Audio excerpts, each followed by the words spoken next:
Hey Prime members, you can binge episodes 73 through 80 right now and ad-free on Amazon Music. Download the app today.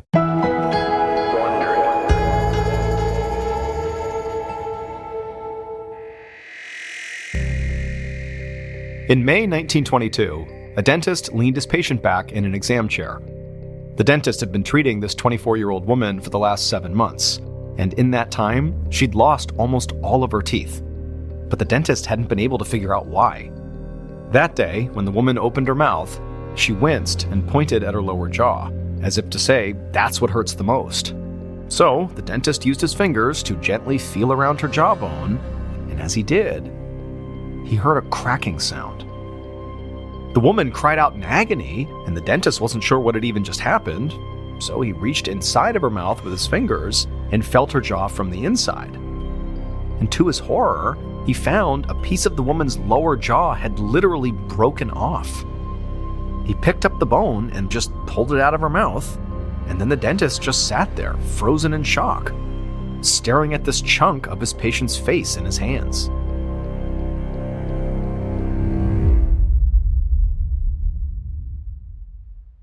When Luigi Mangione was arrested for allegedly shooting the CEO of United Healthcare, he didn't just spark outrage. He ignited a cultural firestorm. Is the system working, or is it time for a reckoning? I'm Jesse Weber. Listen to Law and Crime's Luigi exclusively on Wondery Plus. When Luigi Mangione was arrested for allegedly shooting the CEO of United Healthcare, he didn't just spark outrage. He ignited a cultural firestorm. Is the system working, or is it time for a reckoning? I'm Jesse Weber. Listen to Law and Crime's Luigi exclusively on Wondery Plus. From Ballin Studios and Wondery, I'm Mr. Ballin, and this is MrBallen's Medical Mysteries, where every week we will explore a new baffling mystery originating from the one place we all can't escape, our own bodies. So, if you like today's story, please steal the follow button's favorite pair of socks, secretly sew them shut about halfway up, and then return them.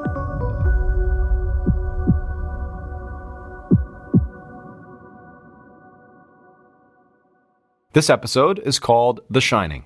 On a Monday morning in August of 1917, 19-year-old Molly Maggia and her older sister, Albina, walked to their new jobs in the small city of Orange, New Jersey.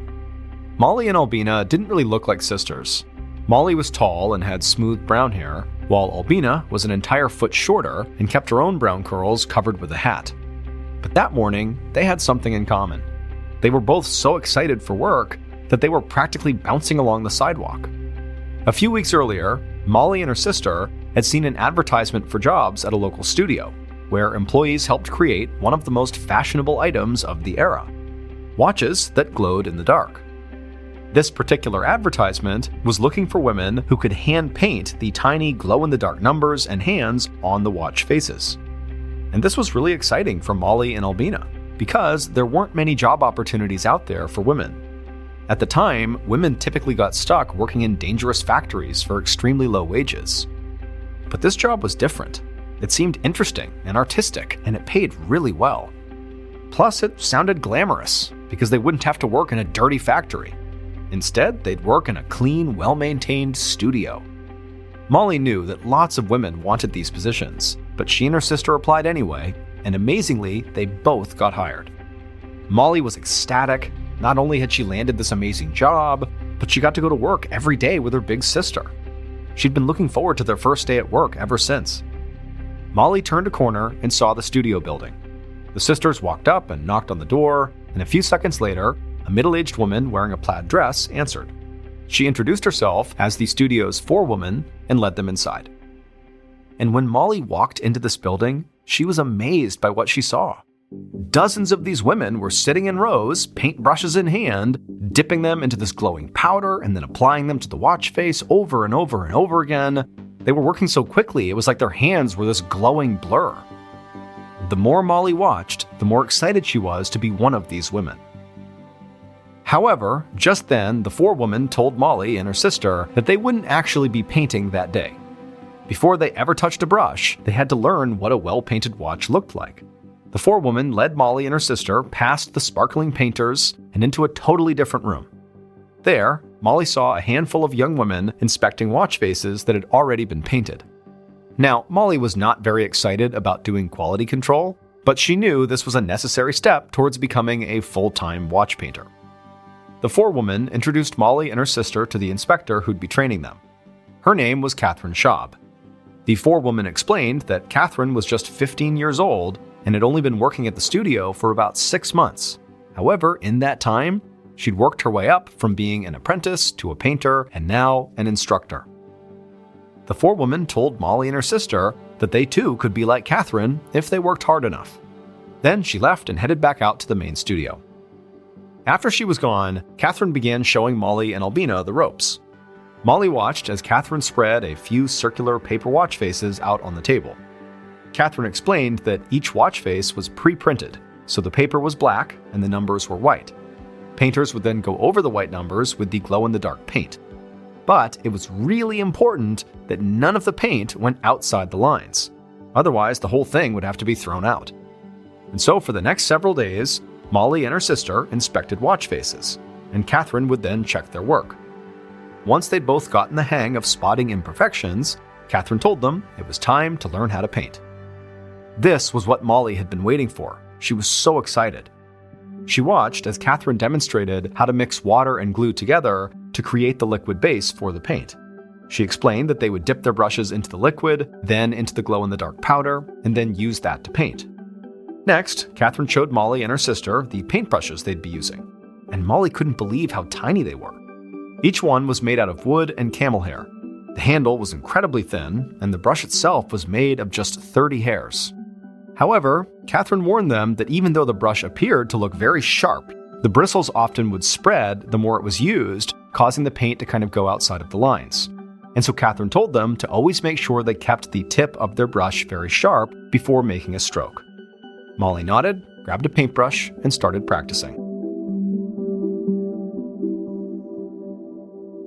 A few weeks later, Molly sat down amongst the rows of women in the main studio, painting one watch face after another. While her sister Albina was still struggling to get the hang of painting, Molly had quickly proven that she was a natural artist and had been promoted to full-time painter very quickly. She would get paid for every watch face that she completed without error, so she made sure to work really fast. Molly was so good at her job that she could actually paint and socialize at the same time without slowing down at all. So, as she painted that day, she also gossiped and cracked jokes with the young woman who sat across from her, whose name was Ella Eckert. Molly had actually been kind of intimidated by her when they first met, but now they were like best friends. And so as Molly slid a finished watch face to the side and grabbed a new one, Ella leaned across the table and said she wanted to show her something. Molly watched as Ella dipped her paintbrush into the glow-in-the-dark powder, but then instead of painting a watch, she began painting her own fingernails. Ella painted each nail on her right hand, and then held up her hand and wiggled her fingers to show Molly. Even in the brightly lit studio, Ella's fingernails glowed beautifully. It was like the most amazing, expensive-looking nail polish Molly had ever seen. So Molly started painting her nails too, and the next thing she knew, other women in the studio were doing the same thing.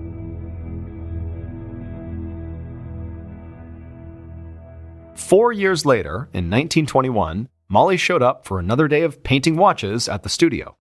And she felt especially lucky to be there because over the past 4 years, this company she worked for had changed hands and downsized. And so a lot of women were laid off, and some had to quit to find other work, including her sister Albina. Because Molly was one of the very best painters there, she'd managed to keep her job. That day, after walking into the main studio, Molly waved at a few coworkers and smiled, and then sat down and got to work. The repetitive movement of dipping the brush in the powder and then painting the watch over and over and over again was sort of like meditation. Molly kind of zoned out as she did it. But on this day, she suddenly felt the sharp pain inside of her mouth. Molly winced. She'd had a tooth pulled a few weeks ago after getting a really bad toothache, and the spot where it used to be had not healed well. She kept accidentally pressing on it with her tongue and making it hurt even worse. Molly shook off this new pain and went back to work. She painted a big stack of watch faces and then stood up to bring them to the studio's forewoman. But as she was walking over, her tongue flicked back to the sore spot on her gums, and she winced again. Molly knew she was making the pain worse, but she couldn't stop herself from messing with the sore. It should have healed by now, which made her think that maybe the dentist didn't know what he was doing. She told herself that if this sore did not get any better, she would have to go see a different dentist. A month later, in October of 1921, the sore in Molly's mouth was still there, so she did go and find a new dentist. She walked into his office, and she met this tall, middle-aged man with big glasses. He introduced himself as Dr. Joseph Neff, then led her back to an exam room and asked what had brought her in that day. Molly explained that about 2 months ago, she'd gotten a toothache and had one tooth removed, but her gums never healed, and ever since, the pain in her mouth had only gotten worse. It had spread all the way across her gums and into her lower jaw. Molly told Dr. Neff that she suspected her first dentist had actually done something wrong to cause all of this pain, and so she was really hoping that he, this new dentist, would be able to fix that. Dr. Neff nodded, then leaned Molly back and asked her to open up her mouth. He used a metal tool to prod at her teeth, and after only a few moments, he told Molly that her gums looked very swollen and several of her teeth were loose. Molly was immediately terrified and said she didn't want to lose any more teeth, but Dr. Neff assured her that would not happen. He said her pain had nothing to do with the first dentist that she saw. Instead, she had a common condition called periodontitis, which is a gum disease caused by bacteria. As soon as they got the bacteria out of her mouth, her gums would heal, and she would feel much better. So Dr. Neff gave Molly a special antibacterial mouthwash, and then she was on her way, feeling very optimistic. A few weeks later, in November, Molly sat in the main studio, painting, and tried to focus on her work. A few of her coworkers were gossiping and laughing beside her, but Molly was in so much pain that nothing felt funny to her anymore. She didn't even want to open her mouth to laugh, because then everyone would see that she was missing multiple teeth. Her smile, which she used to think was one of her best features, was now full of holes. Dr. Neff had promised her that she would not lose any more teeth, but that had not been true. Even though Molly had been using the antibacterial mouthwash exactly as instructed, her condition only got worse. Her gums continued swelling and her teeth got looser and looser until eventually they just started falling out. And every time Molly lost a tooth, a painful ulcer formed where the tooth used to be. So her gums were extremely swollen, all of her teeth were either loose or missing, and her mouth was full of these horrible, painful sores. Molly had been back to Dr. Neff's office multiple times, but all he'd been able to do was prescribe painkillers. He couldn't actually figure out what was happening to her teeth, let alone figure out how to stop it. And as if the situation wasn't bad enough, over the last few days, Molly had noticed that her breath smelled horrible. No matter how many times she brushed her teeth or used mouthwash, the smell just would not go away. Molly didn't know what to do. She used to feel totally at home in the watch painting studio, but now she felt totally alone.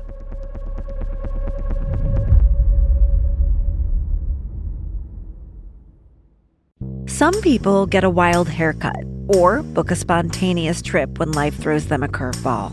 But Molly? Well, she dove headfirst into a world of no-strings-attached sex, secret rendezvous, forbidden affairs, and unforgettable adventures. And together, we tell every juicy detail in Dying for Sex, Wondery's award-winning podcast that's now streaming on a TV near you, starring Michelle Williams and Jenny Slate. And to top it off, we're dropping brand new bonus episodes where I sit down with the cast to spill all the spicy secrets.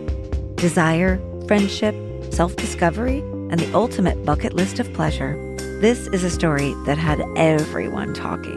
Listen to the original Dying for Sex and brand new episodes on the Wondery app or wherever you get your podcasts. You can binge the original series before anyone else and completely ad-free on Wondery Plus.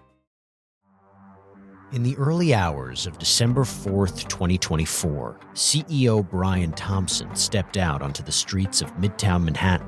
This assailant pulls out a weapon and starts firing at him. We're talking about the CEO of the biggest private health insurance corporation in the world.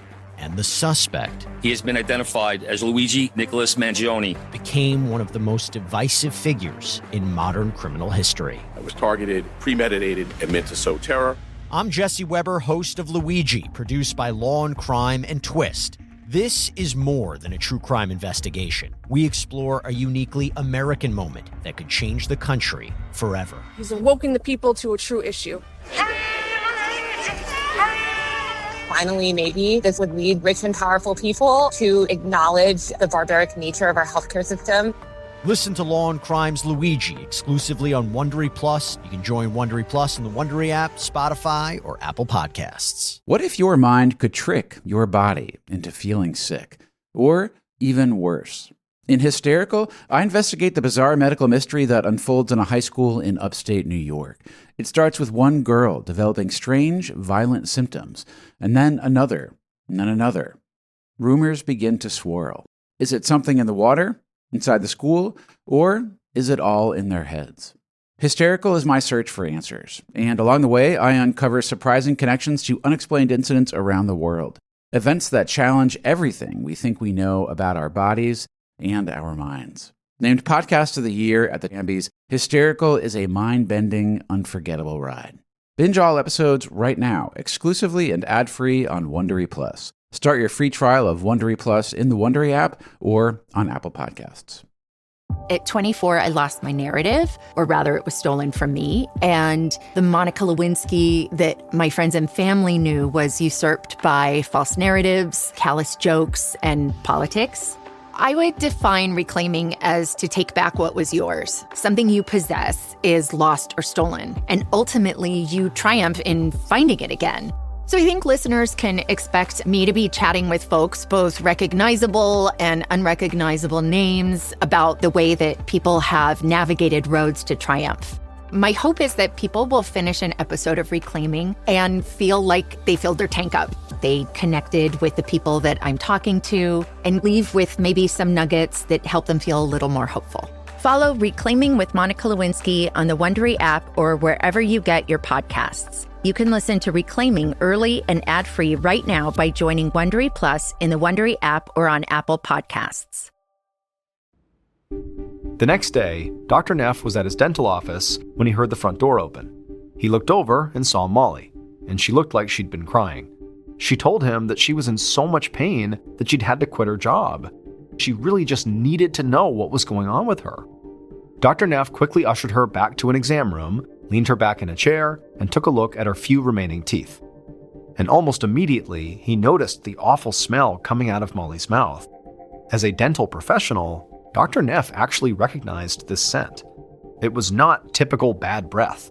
It was the smell of Molly's teeth rotting inside of her mouth. By this point, Dr. Neff knew his original diagnosis of a bacterial infection just had to be wrong. He thought over all of Molly's symptoms: swollen gums, painful ulcers that wouldn't heal, and now rotting teeth. And at first, he just couldn't make sense of them all. But then, Dr. Neff had an idea. To him, Molly's symptoms seemed very similar to a condition dentists sometimes called phossy jaw, which caused swelling, sores, toothaches, and the gradual death of the teeth and jawbones. Phossy was short for phosphorus, and the condition was caused by phosphorus poisoning. It was most common amongst people who worked in factories that manufactured products using phosphorus, like matches. So Dr. Neff asked Molly what she did for work. She explained to him that she used to be a watch painter before she'd had to quit. Dr. Neff asked her if the paint that they were using contained phosphorus, and Molly said she had no idea. Dr. Neff explained his theory to Molly and then told her he would go over to the watch studio himself to follow up. So after their appointment was over, he went to the studio and actually spoke to the forewoman, and she would tell the dentist there was definitely no phosphorus in the paint. Dr. Neff sighed. He was back at square one.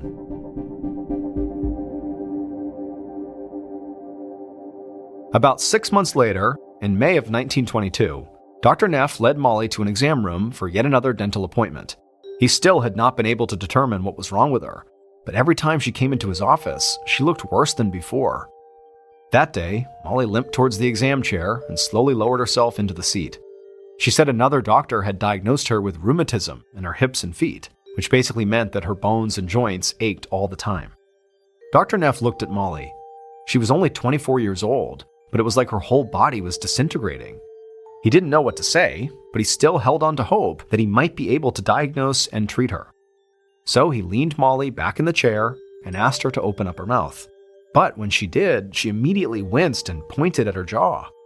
Dr. Neff used his fingers to feel around her cheek and jawbone on the outside, but despite how gentle he was being, he literally heard her jawbone crack.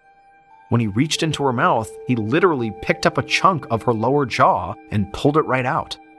Dr. Neff was so shocked he was just frozen for a moment, holding Molly's broken bone in his hand. She looked at him, clearly afraid, confused, and in horrible pain. But all Dr. Neff could do was give her more pain medication and tell her, come back if anything changes. And a week later, Molly did come back. She told Dr. Neff the pain in her jaw was absolutely unbearable, even with the pain medication.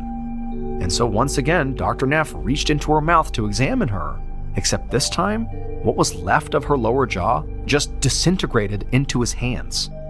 Dr. Neff was horrified. Whatever was wrong with Molly, he didn't know if it was something he could even fix, and so he arranged to have her sent straight to the hospital. A month later, in June, Dr. Neff was back at his office doing what he did a lot these days, thinking about Molly. He knew hospital doctors had done their best to fix and stitch up her face, but Molly was now left so disfigured because of her jaw disintegrating that she rarely left her apartment anymore, because people would just stare and point at her. On top of that, Dr. Neff knew that Molly was still in constant, debilitating pain, no matter what pain meds she was on.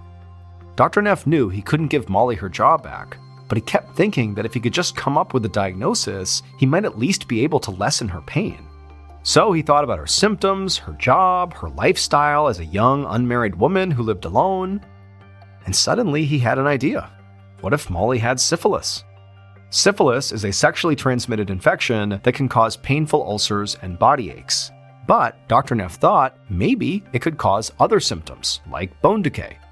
He wanted to test Molly for syphilis, but in the 1920s, there was a huge stigma around syphilis in the United States. People who contracted the infection, especially unmarried women, were seen as dirty and immoral. The stigma was so severe that Dr. Neff didn't even want to bring up the possibility to Molly that she might have syphilis in fear of offending her. So he decided he would do the test secretly. The next time Molly visited his office, he told her he wanted to take a blood sample to test, but he didn't say why. And Molly, who was just so desperate to figure out what was going on with her, said that was fine. And so after she left and Dr. Neff had the blood sample, he tested it for syphilis. And sure enough, her blood came back positive for the infection. Finally, he had an answer for all of Molly's symptoms. However, it wasn't as simple as calling her back to the office and giving her medication, because at the time, there were no effective treatments for syphilis. Dr. Neff couldn't do anything to help her, and he figured if Molly knew she had syphilis, which was so stigmatized, she'd be overcome with shame. So Dr. Neff decided not to tell her or her family at all.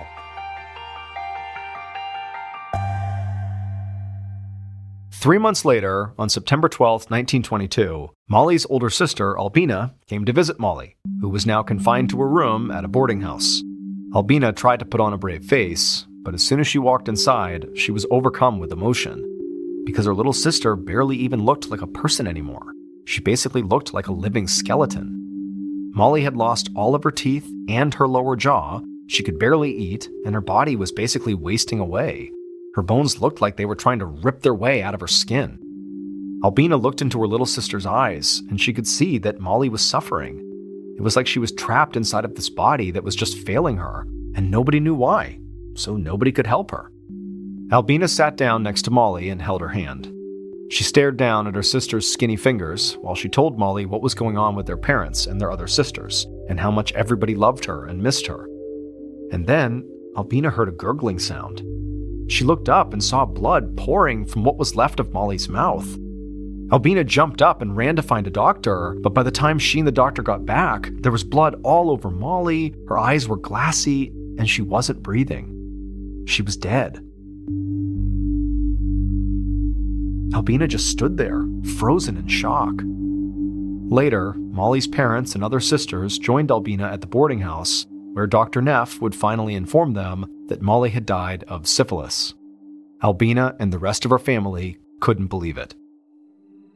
5 years later, on October 15th, 1927, Albina, her sister's husbands, and her father went to the cemetery where Molly was buried. and Albina's stomach twisted with nerves, because they were not going there just to visit her little sister's grave. As they neared the cemetery, Albina saw a well-dressed group of men gathered by the entrance. She knew they were all doctors and lawyers who were there to witness the same thing that she and her family were. Albina, her relatives, and this big group of men walked through the cemetery gates, past dozens of gravestones, until they reached the spot where Molly was buried. And then, the men began to dig Molly up. Albina was terrified of what her sister's body might look like, but she knew exhuming Molly was necessary. Because in the years since Molly's death, dozens of women who worked at that watch painting studio had gotten sick with the exact same symptoms that Molly had. Several had become severely disfigured or died. And even though the owner of the studio insisted the women's health problems had nothing to do with their work, the women didn't believe it. It seemed impossible to deny that something in that studio was making them all sick. So, 5 of these women had banded together, lawyered up, and were attempting to sue the studio. But to make their case, they needed to prove a direct connection between the women's work and their illnesses. They hoped Molly's remains could give them that proof. Albina watched as the men used ropes and chains to lift Molly's coffin out of the ground. Once it was out, they slowly pried open the lid. And as soon as Albina saw her little sister's body, she gasped. Molly's skeleton was glowing. Molly's remains were brought to a medical examiner's office for an autopsy, and it was quickly determined that she did not die of syphilis. She'd never actually had syphilis at all. It turned out Dr. Neff had performed the syphilis test incorrectly and gotten a false positive result. However, the doctors and lawyers overseeing the autopsy had a hunch about what did kill Molly. It was the glow-in-the-dark paint that she and the other women at the studio used. They knew this paint contained a specific chemical element, which was what made it glow. The general public believed this element was safe. In fact, it was often prescribed as a medication, added to beauty products, and even put in toothpaste. Molly and the other women at the studio knew this element was in the paint, and they also knew they sometimes ingested a small amount of it during their workday.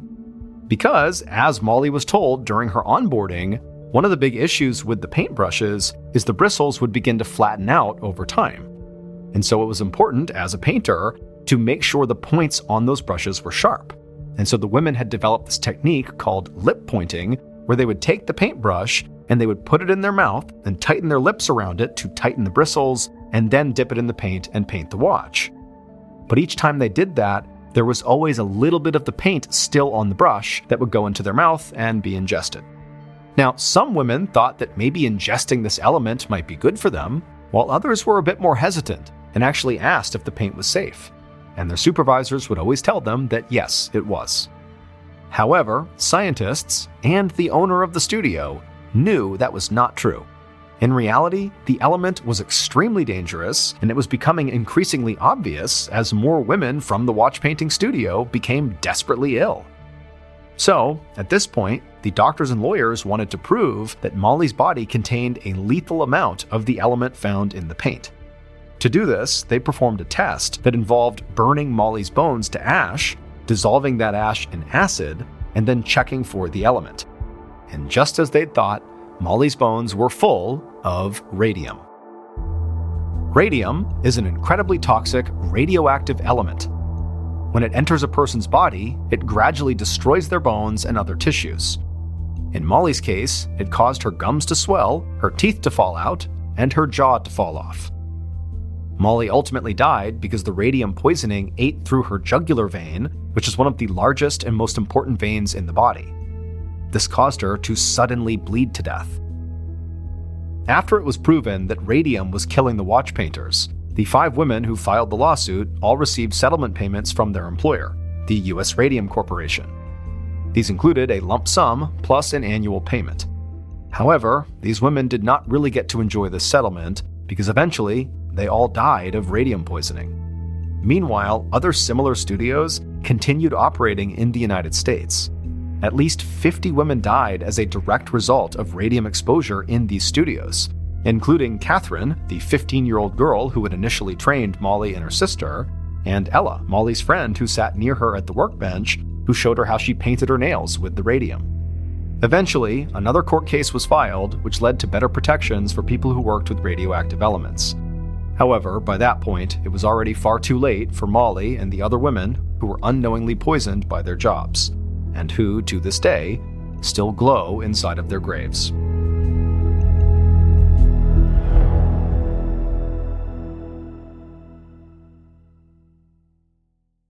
Hey Prime members, you can listen to new episodes of MrBallen's Medical Mysteries early and ad-free on Amazon Music. Download the app today.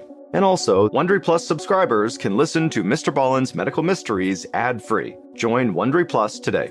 Before you go, tell us about yourself by completing a short survey at listenersurvey.com.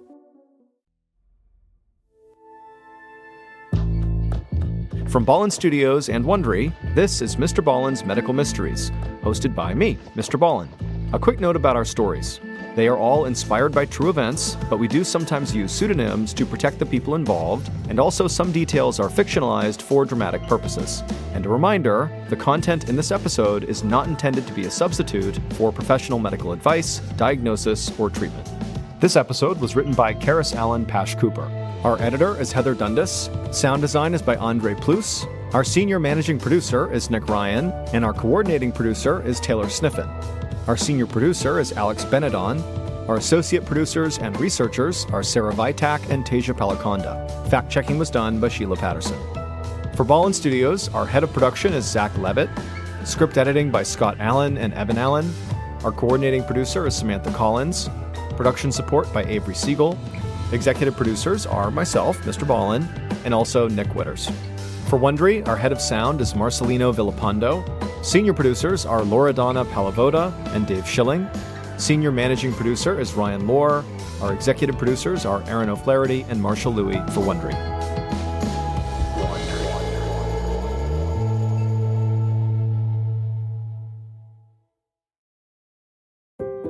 Everyone has that friend who seems kind of perfect. For Patty, that friend was Desiree. Until one day, I texted her and she was not getting the text. So I went to Instagram. She has no Instagram anymore. And Facebook, no Facebook anymore. Desiree was gone. And there was one person who knew the answer. I am a spiritual person, a magical person, a witch. A gorgeous Brazilian influencer called Cat Torres, but who was hiding a secret. From Wondery, based on my smash hit podcast from Brazil, comes a new series, Don't Cross Cat, about a search that led me to a mystery in a Texas suburb. I'm calling to check on the two missing Brazilian girls. Maybe get some undercover crew there. The family are freaking out. They are lost. I'm Chico Felitti. You can listen to Don't Cross Cat on the Wondery app or wherever you get your podcasts.